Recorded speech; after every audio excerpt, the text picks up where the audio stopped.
Social media এটা anti social media হয়ে গেছে আসলে। অনেক ক্ষেত্রে এটা ফেক নিউজের কারখানা।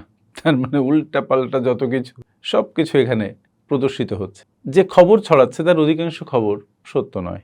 আবার যে খবর ছড়াচ্ছে তার আংশিক সত্য, পুরাটা মিথ্যা। এটা সোশ্যাল মিডিয়ার দোষ নয়, যারা ব্যবহার করছে তাদের দোষ। তবে আমরা বিভ্রান্ত হই।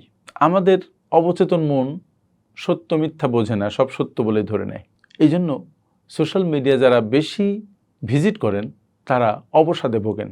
আর যেহেতু সত্য মিথ্যা কোনটা সেটা বোঝাও যায় না, অনেক ক্ষেত্রেই আমাদের মন মনে করে ওগুলো সত্য, যেটা আমাদের ভোগান্তির কারণ হয়ে দাঁড়ায়।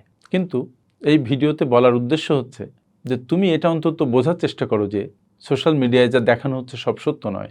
ইনফ্লেটেড, সবাই বিভিন্নভাবে সেজেগুজে নিজেকে উপস্থাপন করছে, আর সেই তুলনায় তুমি অবসাদগ্রস্ত হয়ে যাচ্ছ। তোমার প্রতি আমার অনুরোধ হচ্ছে, কোনো ইভেন্টের সাথে, অন্য কারো জীবনের কোনো ঘটনার সাথে নিজের জীবনের তুলনা করে অবসাদে ভুগো না।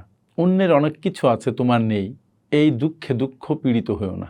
সচেতন হও, সোশ্যাল মিডিয়া থেকে বেস্টটা নেয়ার চেষ্টা করো। নর্দমাও থাকে, পাশে ফুলও থাকে, তুমি ফুলটা নাও, নর্দমাকে অ্যাভয়েড করতে শেখো।